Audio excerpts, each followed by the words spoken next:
Hej og velkommen til. Jeg hedder Jens, og jeg står bag den her profil, der hedder Jens Råd for Terapeuten. Og det er her, hvor jeg deler små samtaler, tanker og omkring selvudvikling, omkring livet og ja, som det jo føles. I dag har jeg en særlig gæst med, det er Louise. Hun er psykoterapeut og arbejder med blandt unge, der kæmper med lav selvværd, angst, selvskade.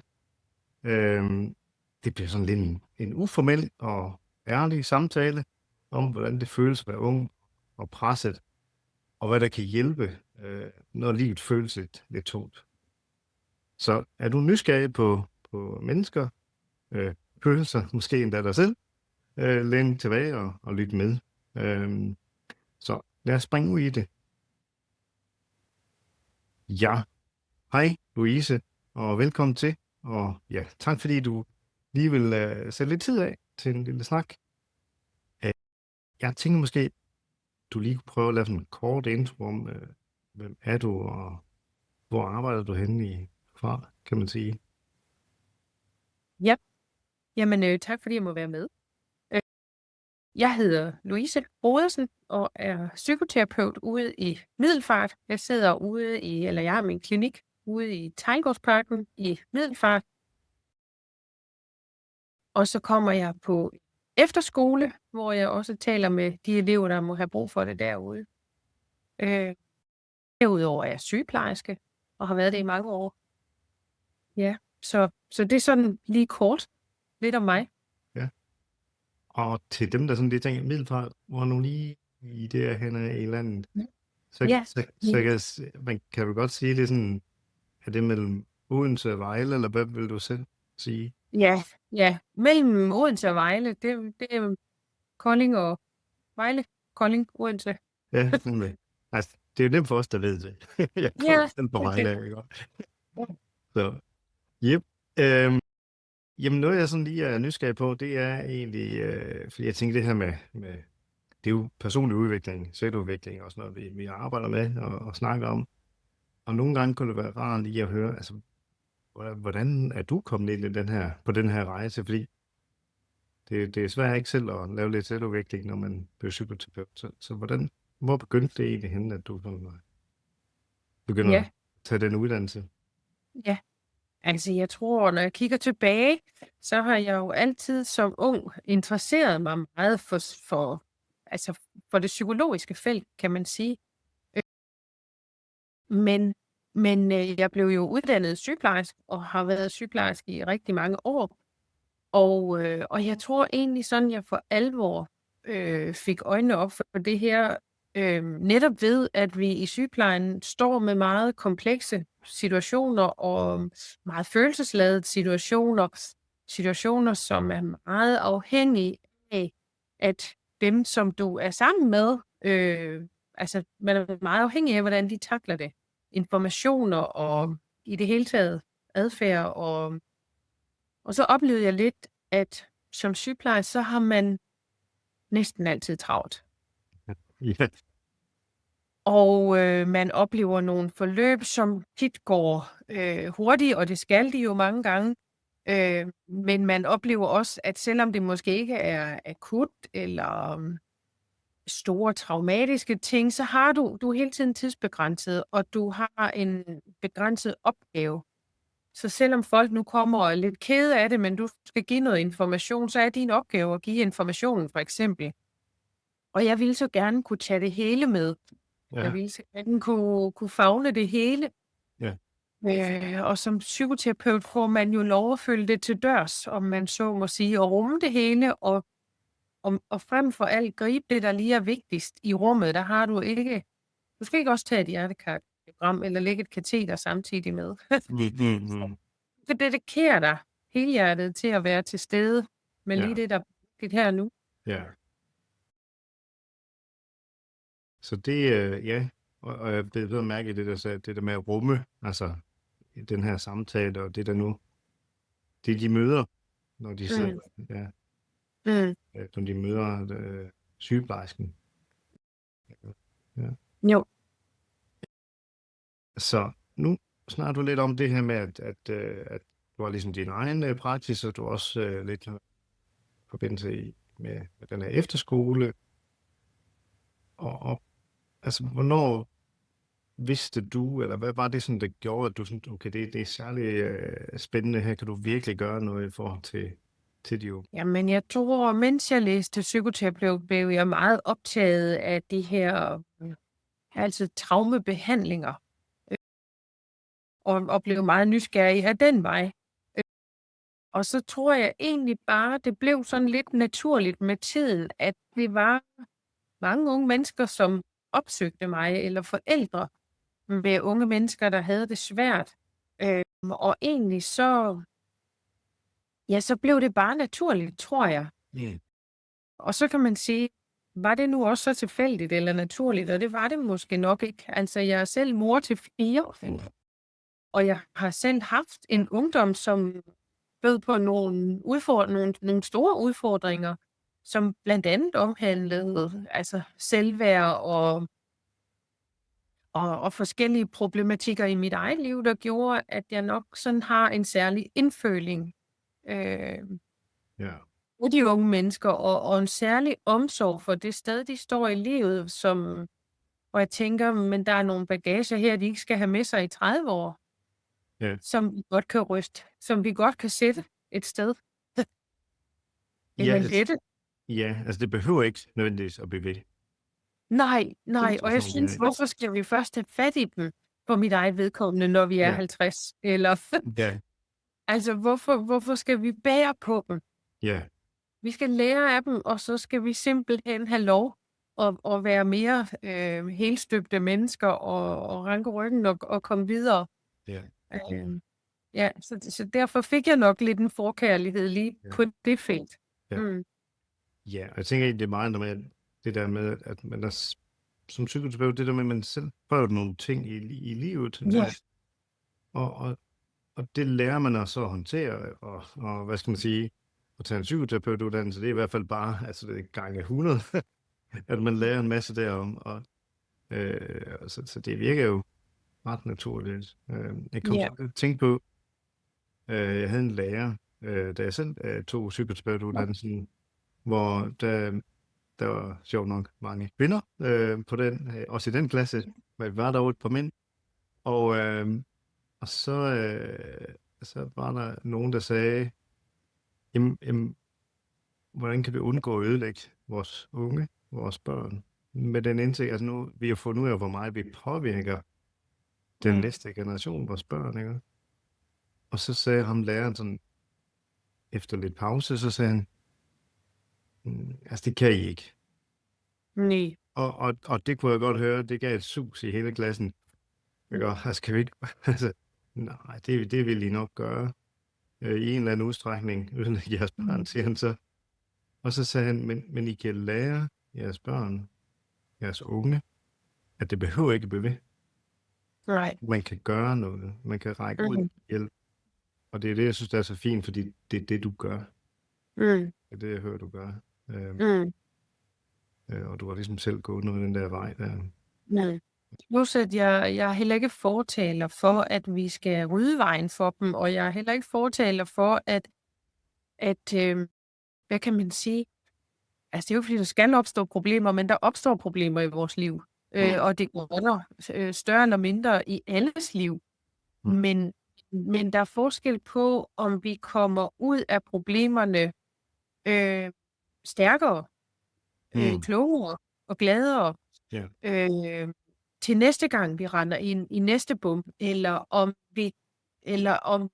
om det låser sig som større eller mindre traume i kroppen, som vi så er nødt til at slæbe på. Som så planter sig måske i ens vejr, eller i ens, det kan være begrænsninger, eller det kan være så mange ting, det nu planter sig i kroppen på, ikke? Så der er forskellen, synes jeg. Så vi kan ikke love, at det er problemfrit, men at blive stærk i og komme godt ud på den anden side, det er jo alfa og omega. Nu nævnte du selv, altså jeg kan godt lide det ord, du bruger, altså bump på vejen. Altså der kommer nogle bump. Der er nogle situationer, man går ud for.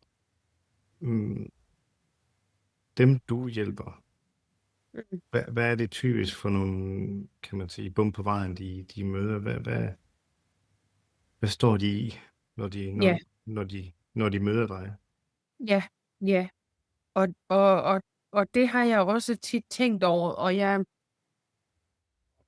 er så ked af på en måde at gøre noget til noget generelt. Fordi når man kommer hos mig, det, det er jo så individuelt. Ja. Men selvfølgelig kan man godt sætte nogle overordnede overskrifter på, hvad det er, unge bøvler med. Øh, men egentlig vil det jo altid være, om det er unge eller gamle eller børn, det vil jo altid være så individuelt. Så det er det, vi tager udgangspunkt i. Men selvfølgelig er der jo, der er jo selvfølgelig nogle ting i livet, som, der er skoleskift, der kan være noget mobning, det kan være, at man har nogle historier med, så det behøver ikke decideret at være mobning. Man kan også have været udelukket eller været lidt anonym i en klasse. Det er jo rigtig mange ting, som på en eller anden måde har sat sig på ens selvværd, så man får fortalt en historie om sig selv, og har fået nogle bekræftelser i den her historie, og den tager man med sig. Mm. Dermed, når man oplever sig selv skal skifte skole, for eksempel når man skal på efterskole, eller i gymnasiet, eller en anden uddannelse, at så nogle gange følger den her historie jo med, vi egentlig på en måde selv får bekræftet. Så det kan være mange ting, men der er jo også børn og unge mennesker, som har oplevet forskellige livskriser. Man kan have sorg, man kan have mistet, man kan have sygdom i familien, psykisk sygdom, alkohol. Altså der kan jo være rigtig, rigtig mange veje ind i. Det kan være, at ens forældre er kommet til at sætte meget store krav til en. Mm. Det kan være, at de har sat for få krav. Det kan være, at de har...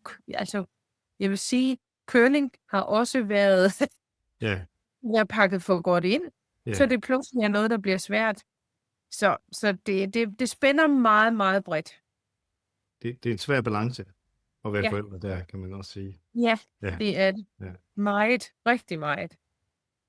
Så det jeg sådan tænker på, det er, når de nu oplever de her forskellige udfordringer, kan man sige, de her situationer, de her bump på vejen,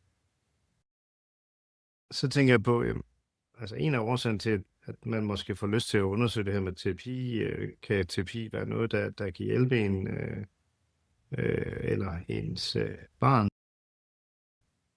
Altså, jeg tænker, det er måske fordi, man ser nogle begrænsninger. Der er noget, der ikke, man kunne godt ønske sig, at noget var anderledes. Altså, der er måske begrænsning i frihed, eller i sociale relationer, eller hvad det nu kan være. Altså, hvad kan du prøve at sætte nogle ord på? Hvad kunne det typisk være, at de oplever der? Ja, altså jeg synes jo, igen, hvis vi skal gøre det sådan lidt generelt, som vi jo lige er nødt til med det her, så er det jo tit, jeg oplever unge mennesker, som har rigtig meget brug for kontrol med tingene. Altså jeg skal vide på forhånd, hvad er det, vi skal? Hvor skal vi hen? Hvor skal jeg sidde? Hvem skal jeg være sammen med? Altså et rigtig stort behov for at have kontrol med tingene, som jo kommer af mange forskellige årsager. Men det er sådan en måde at prøve at kopiere med tingene på. Ja. Så kan man have sat rigtig mange begrænsninger for sig selv, også igen for at prøve at overleve med det her, man nu skal stå med. Så det kan være, at man har rigtig svært ved at sove ude. Det kan være, at man har rigtig svært ved at være i en større gruppe. Det kan være, at man har rigtig svært ved at sidde et andet sted i klassen, end der, hvor man plejer. Det kan simpelthen give sig til udtryk i så mange ting. Jeg er svært ved at prøve nyt. Synes jeg også er en af de ting, som sådan godt kan gå lidt igen. Det er super svært, når man skal nogle nye ting, eller skal noget med nye mennesker. Der kan være et kæmpe behov for tryghed. Mange kommer og siger, at det er også fordi, jeg er sådan en, der er, og måske er jeg lidt introvert, og der kommer mange sådan historier Øh, Ja, ja, om at jeg er nok sådan en, der ja. øh, og det bunder jo alt sammen i et eller andet, man har forsøgt at mestre bedst muligt. Og når vi så får kigget på det, jamen, så er det jo ikke sikkert, at man altid har været introvert, og kan vide, hvad det er kommet af. Eller, Ja, ja. mm, Altså, ja, jeg har nu gange sådan en sætning, der hedder, altså, man gør det bedste, man kan i der, hvor man er lige nu. mm, Altså, man kan ikke bedre ja, lige der. nej. Mm. Og det er det, vi gør, kan man sige, når man har været udsat for noget. Vi kan kalde det traumer, men det kan også, altså, det kan også være, altså, måske andre mindre alvorligheder, men som på en eller anden måde har sat sig, og man har ikke fået hjælp til det. Man har måttet klare sig selv i det, og så finder man en eller anden taktik, som gør, at man faktisk bedre kan håndtere det. Og det kan være at skal have rigtig meget kontrol, eller Mm. det kan være, at man siger, jamen store forsamlinger, det er ikke mig. Jeg er sådan en, der helst skal være i små grupper, eller Ja, jeg er sådan en, der ikke bryder mig om at gå til fest, eller ja, altså, så får man lavet sådan nogle små forklaringer også til sig selv, til at håndtere det. Mm. ja, og jeg forestiller mig også nogle gange, så kan det godt ske, at man har den der forklaring, jeg er sådan en, der ikke går til fest. Mm. Der er faktisk en del af mig. Der er noget i mig, der faktisk gerne vil, Mm. men der er bare noget, der det er jo sådan en, der ikke gør det. Ja, lige præcis. Og det kan man jo altid være nysgerrig på. Ja. Fordi selvfølgelig kan man godt være en, der aldrig går til fest. Det er der jo ikke noget. Det behøver der ikke at være noget underligt i. Man kan vide, om man altid har været det, og kan vide, om der er nogle fester, man kunne være interesseret i, eller er det nogle bestemte fester, man sådan tænker, der er særlig ubehagelige, eller som man tænker, det har jeg i hvert fald ikke lyst til. Kunne der være nogen, man tænkte, men hvis det er sådan her, så kunne jeg måske godt være interesseret. Det er jo virkelig sjovt og interessant, det der med at vinkle det på den måde, altså i stedet for bare sådan, jeg er en, der ikke går til fest, eller er der nogen, jeg ikke går til fest sammen med, eller er der nogen steder, jeg ikke godt, altså udforske det, være nysgerrig på det. Ja. Og der er det jo tit, at man især som ung, fordi du har jo ikke 30 års livserfaring at trække på, så det er der, man måske kan, vi kan faktisk hjælpe hinanden til at være nysgerrig på, så kan vide, hvordan det er blevet sådan her, og altså at blive nysgerrig på, kan vide, hvad du egentlig drømmer om, eller kunne tænke dig. Ja, fordi det tænker jeg også sådan lidt, altså når der er nogen, der starter for eksempel et terapi ved dig, eller henvender sig til dig, altså hvad drømmer de egentlig om? Lad os nu sige, at de kunne knipse med fingrene, og så var det bare på plads, om det er et festen, eller hvad det nu er. Altså, hvad er det sådan, hvad går de og drømmer om? Jamen, jeg tror, det vil jo selvfølgelig være super forskelligt, men når vi ligesom har fundet frem til for eksempel, hvad er det for et problem, eller hvad er det for en udfordring, de kommer med, hvad er det for en begrænsning, de mærker i deres liv, så har vi tit altid faktisk den her snak om, så hvad kunne du tænke dig i stedet for? Altså hvis du kunne knipse med fingrene, hvis du kunne få lov at trylle et øjeblik, hvad vil du så ønske, at du kunne blive i stand til med det her? Så det kan være, det er jo helt afhængigt af, hvad er det for en problematik, vi har oppe. Men jeg tror, at de fleste af os, for ikke at sige alle, vi har jo en eller anden drøm om at hvile i os selv og føle en eller anden form for balance. Og når vi er i ubalance, så kan søge tilbage. Altså kan hjælpe os selv, kan man sige, eller kan række ud, eller kan... Men det er jo det her med at søge balance og mærke, at man hviler lidt stærkere i sig selv, og man har et godt solidt fundament på en eller anden måde. Det har vi jo brug for. Og jo mere kendskab vi har til det, jo bedre kan vi jo tage de der bump, der kommer på vores vej. Ja, og jeg tænker faktisk, altså det der med at drømme, altså det er jo, det kan jo godt blive sådan lidt en drømmende tilstand, og det er der jo nogen, der er i. Men jeg fornemmer også, at nogle gange har folk, altså nogle gange har vi mennesker faktisk svært ved at tillade os at drømme. Altså, og sige, hvor er det egentlig, vi gerne vil hen?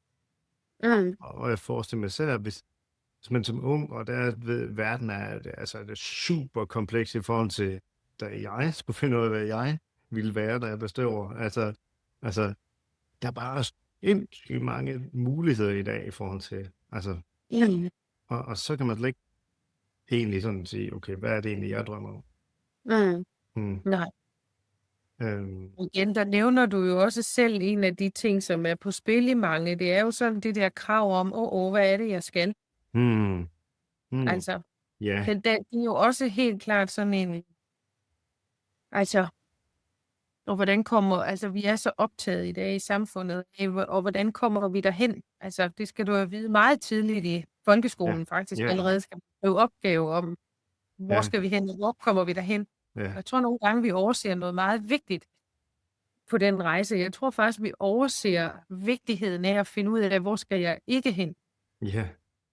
Ja, nemlig, og bare det at stille det spørgsmål kan jo være Ja, åbent op, ja, altså, kan man sige. ja. Altså, altså jeg forestiller mig, at nogle gange, så kan det godt blive sådan, når man skal tage de her beslutninger, altså nu skal du finde ud af, hvad du vil. Altså, så bliver det meget i hovedet. Altså, man skal tænke sig til, hvad jeg vil. Ja. Og så forestiller man, at det kan være nogle gange lidt svært at komme ned og mærke, hvad har jeg egentlig lyst til? Hvad vej har jeg egentlig lyst til at gå? Øhm, altså, det forestiller mig også, det er noget af det, de måske opdager og begynder at blive opmærksom på, hvad mærker de egentlig selv Ja. i forbindelse med, når de går dig, og i Ja. terapi generelt, ikke? Ja.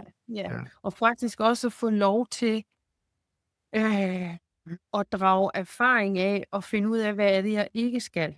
Hvis nu jeg har en, der ikke skal være på efterskolen, så er det jo lige så vigtigt at vide, hvad er det, der gør, at jeg ikke skal det. Ja. Altså, så man lærer sig selv at kende, okay, når man startede den her uddannelse, og det er jo bare en fiasko, for det skulle jeg ikke være alligevel, og jeg ved ikke, hvad jeg vil i stedet for. Så gå ind og kig på, men hvad ved du nu, du ikke skal? Altså, og hvad var det ved den her, lad os sige, mekanikeruddannelse, der gjorde, at du opdagede, det er jo fordi, man arbejdede meget alene. Ja, det kunne jeg mærke, det gjorde noget ved mig. Okay, så i hvert fald ikke have et job, hvor du skal gå meget alene. Nej. Det kunne også være, at uddannelsen var stykket sammen på en måde, hvor man fandt ud af, at det var slet ikke mig. Ja. Vi skal værdsætte det, man finder ud af, man ikke skal.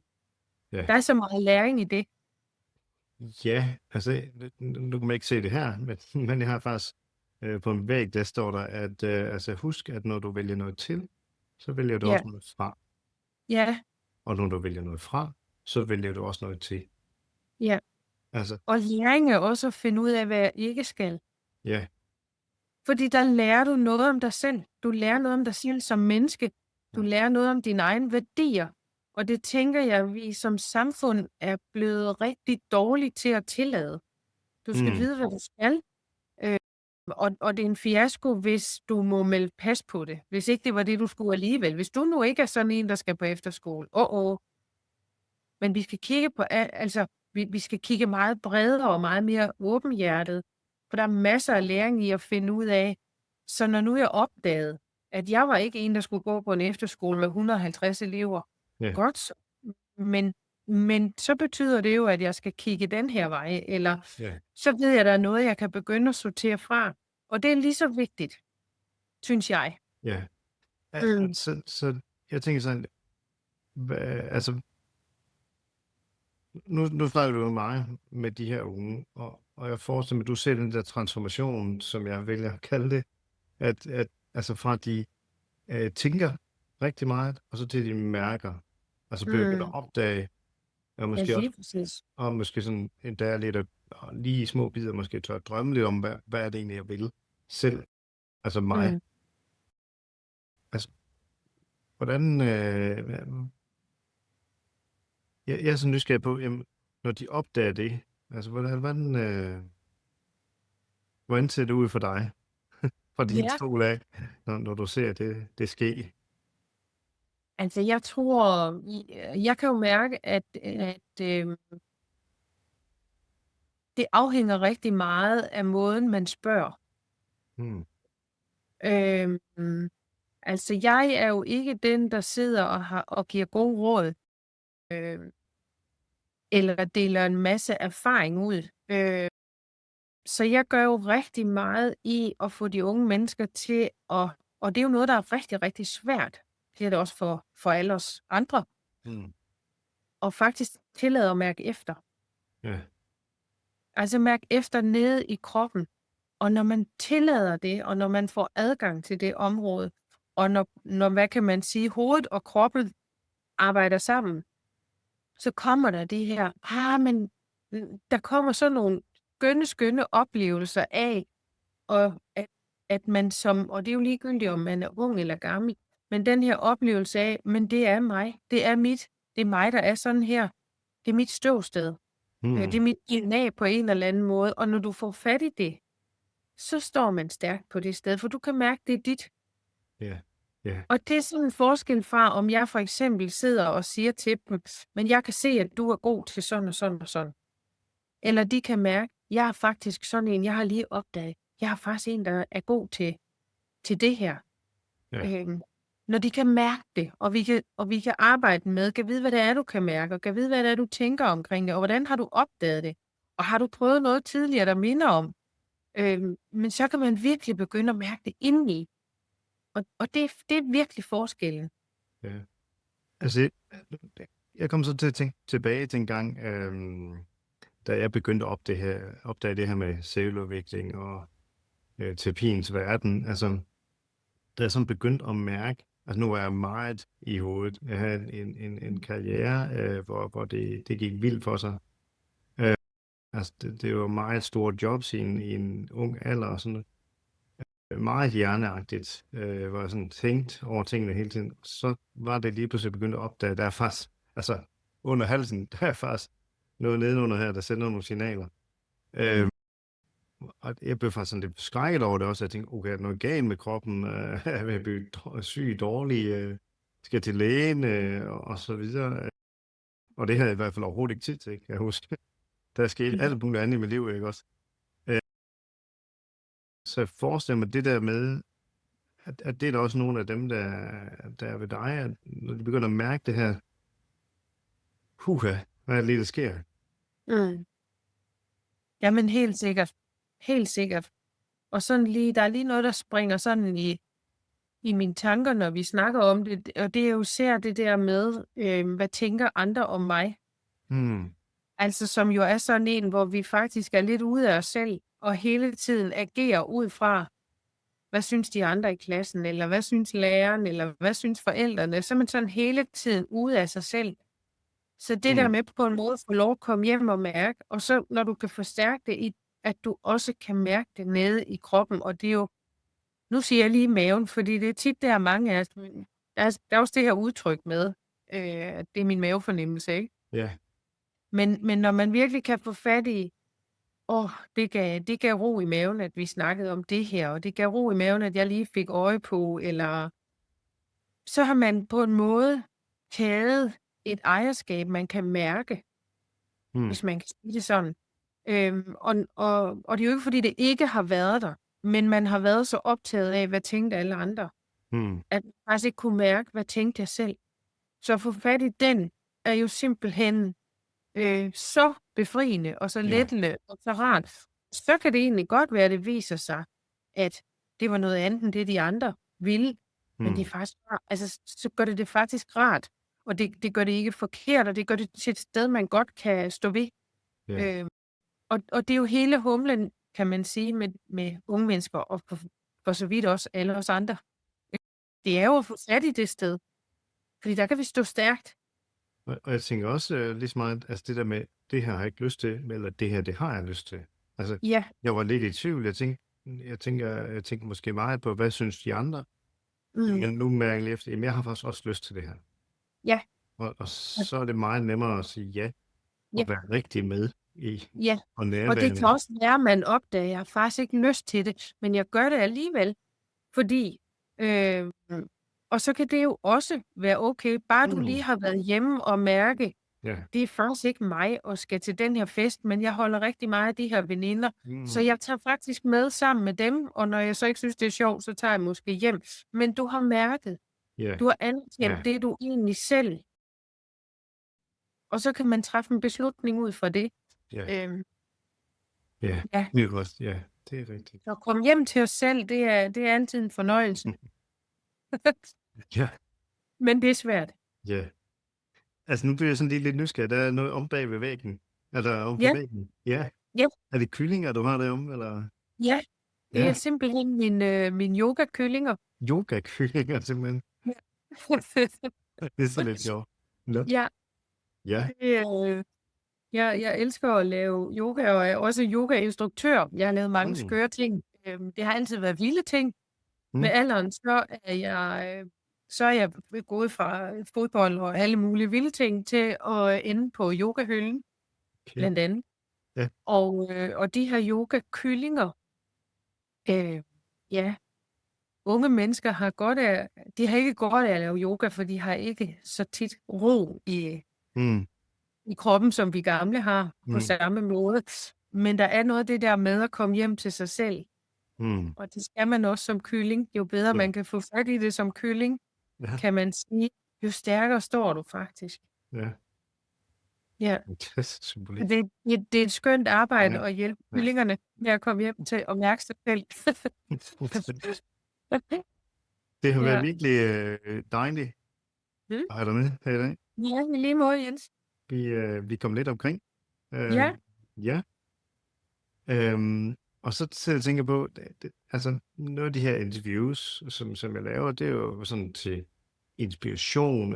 Det kan være, at der sidder nogen, som tænker, hvad er det her terapi for noget, eller hvilken type terapi, eller hvordan, altså hvad er det her for noget? Mm. Og måske kan man sige, at der sidder nogen nu og kigger med her og tænker, hvis jeg nu alligevel skulle prøve, eller mit barn skulle prøve noget af det her terapi, hvad vil du så foreslå, at de gør? Altså, hvordan undersøger de egentlig, om det her kan være det rigtige skridt? Ja, hvad vil du sådan umiddelbart foreslå dem? Altså, nu snakkede vi lige om det der med at mærke efter. Ja. Og jeg vil egentlig foreslå alle, at man ser sig godt for på det her marked, og man tager kontakt til nogen, og man må altid gerne bede om en forsamtale. Det koster som regel ikke noget.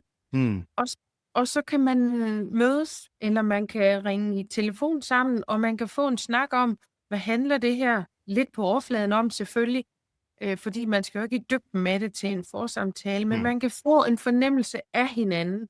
Ja. Og man kan få en fornemmelse, hvis det er mig, man kontakter, man kan få en fornemmelse af måden, jeg arbejder på, den kemi, vi har, snakker vi samme sprog, kan vi mærke, at det her, det kunne faktisk blive et godt udgangspunkt, eller er det noget andet, man søger? Og jeg vil sige, jeg er heller ikke bleg for, når der er nogen, der tager kontakt til mig.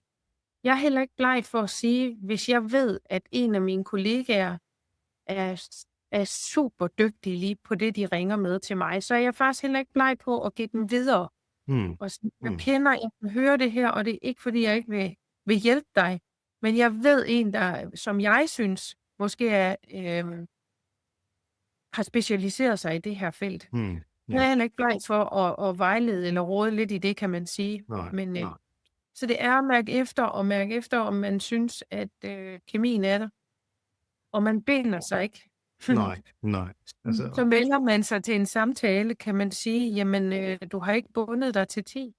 Så er det ikke rigtigt, så er det ikke rigtigt. Nej, og jeg tænker, der, altså, som du siger, det er meget med kemien. Altså, Ja. Men man vil jo nogle gange skulle åbne op for noget, som måske er sårbart. Ja. Og der kan man sige, at kemien er super vigtig. Altså, Jamen, det er den. Så er det, Det så... Ja. Det og så skal man heller ikke, altså der er jo også noget faglighed, der er jo rigtig meget faglighed bag også. Så man skal også tillade sig at kigge, altså man kan jo altid få en snak ind i også, har man den rigtige faglige baggrund? Altså nogen arbejder for eksempel, nogen er jo rigtig dygtige til børn, nogen er rigtig dygtige til parforholdet, nogen, altså det er jo så forskelligt. Så få endelig en snak om, Ja. ja, og den faglige baggrund, man har for at arbejde med det. Ja. Og jeg kunne egentlig også forestille mig, at, at her der er det nok tit forældrene, der er inde over, altså dem, du Ja, hjælper. meget. Jo, Altså, det kunne måske nogle gange være en god idé, at de starter med lige selv at tage en snak, ja, men bare lige invitere den unge med lige ind præcis. i, nu skal vi lige den her retning. Ja, lige Ja, præcis. ja. Ja. For ligesom at måske få os lidt værktøj, eller hvordan griber jeg det her an. Ja, ja. Ja, det Og, tænker og det kan også være meget, altså det er som regel det er mange gange forældre, der henvender sig til mig, men også det der med, at så har vi også fået en snak og et samarbejde, som også kan være vigtigt. Ja. Men når det så er sagt, så vil jeg sige, rummet hos mig er altid, vi kan kalde det klienten her, jeg plejer at kalde det gæsten. Jeg har tavshedspligt. Så den gæst, jeg har i rummet, har min fulde tavshedspligt. Så det kan godt være, det er mor, der har ringet herned, men mor har ikke krav på at få, hvad kan man sige, information om vores samtale. Det aftaler vi i rummet, men det plejer aldrig at være det store dilemma. Så man kan sige, det er vigtigt med en god forventningsafstemning, men det plejer ikke at blive... Nej. Men man kan sige, som ung tænker jeg, at det er rigtig rart at vide mange gange, at jeg har tavshedspligt, fordi nu sidder jeg jo blandt andet på en efterskole, og nej, jeg skal ikke fortælle noget til lærerne. Jeg skal ikke fortælle noget til forældrene. Selvfølgelig, hvis vi har en meget, meget alvorlig situation, kan man sige. Men ellers så, der er ikke noget, jeg skal fortælle, så det er deres rum. Altså, gætter lidt, altså, jeg forestiller mig, at hvis der er noget, der er alvorligt, så er det noget, I sådan tager en snak om, så de selv kan gøre det. Ja, lige præcis. Præcis, så laver vi nogle helt klare aftaler, og så ja. Men bare for at sige, fordi jeg tror, det er vigtigt at vide, tror jeg, når man er ung, at mit rum er deres. Så fordi der kan jo godt være nogle ting, hvor man tænker, og det er måske ikke fordi forældrene, oftest oplever jeg ikke, at det er fordi forældrene som regel ikke må vide det. Det handler lige så meget om, nu har jeg lige sagt det, det vil jeg egentlig godt have for mig selv, eller jeg ved, at min mor bliver så forskrækket, hvis hun får det her at vide. Det behøver hun ikke. Altså, jeg synes, det er et fantastisk udtryk, det du siger der. Altså, mit rum er jeres. Ja.